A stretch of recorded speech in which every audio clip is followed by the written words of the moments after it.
Brian Flechsig of Mad River Outfitters and the Midwest Fly Fishing Schools. And welcome back to another one of our fly fishing tutorials. I'm coming at you today from the great Smokey Mountains, and I have with me the one and only Mr. Ian Rutter from R&R Fly Fishing. Ian, you've been mentioning a couple times that there's some really important aspects of mountain trout fishing that a lot of your customers get wrong, and you wanted to get this message out there, and it has to do with hook setting, which I agree with. Yes. So many people do it wrong. So many people have the wrong ideas about setting a hook.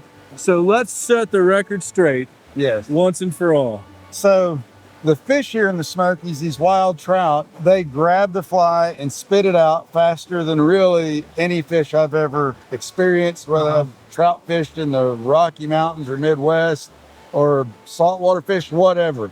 And, you know, one of the things about it is you have to be prepared, you have to be ready, absolutely. And one of the things, before you even cast in there, I always tell people I would rather you be surprised nothing ate than be surprised that it happened. So you have to be like on the stick. Sometimes people are missing them. They'll say to me, am I just too fast? And that's, gosh, I wish that was the case. Yeah, right. Unfortunately, it's not. Especially if you're using a strike indicator or a dropper.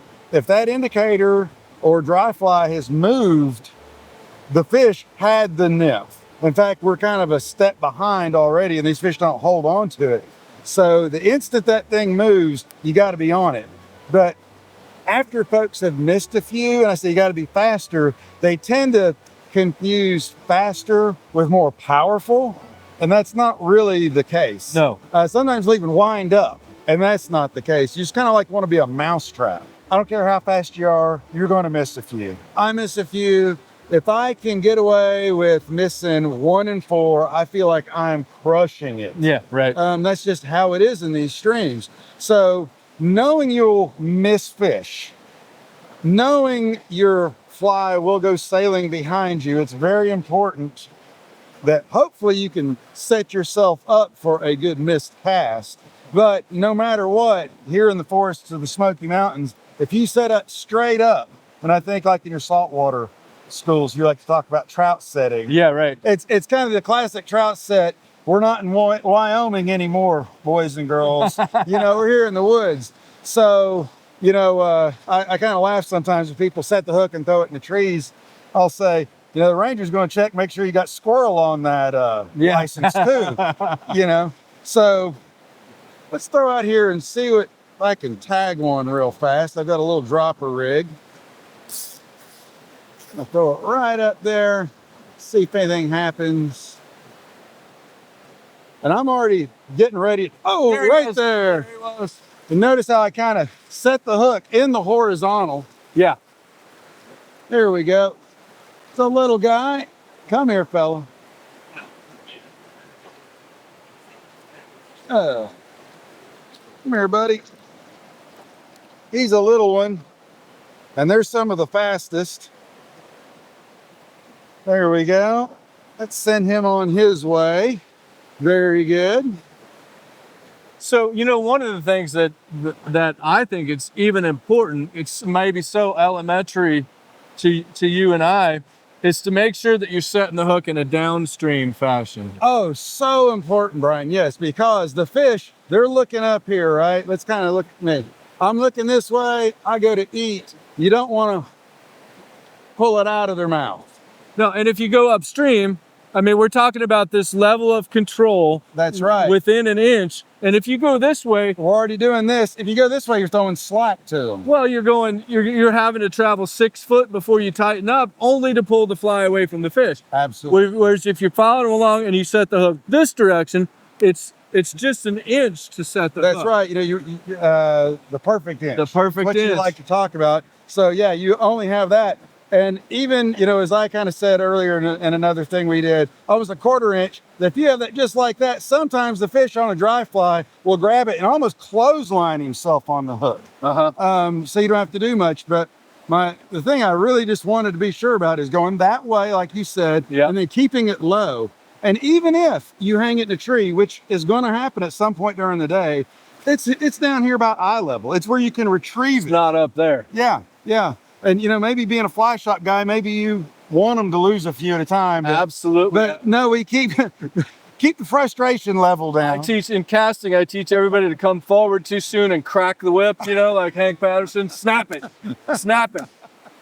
Very, That's very what good. but Saves you a lot of flies, a lot of aggravation. well, it was really kind of neat. We've been fishing for 3 days between me, you, and your wife Charity, and we didn't lose a fly. We did not lose a fly in 3 days of fishing, either on the cast or the hook sets. And we did hang up. sure, Full disclosure, but it was within a range we could retrieve it. It didn't require lineman boots and ropes to go get the fly. Yeah. So you're talking about keeping the rod lower and then making sure that we go this way and keep it more and not come up.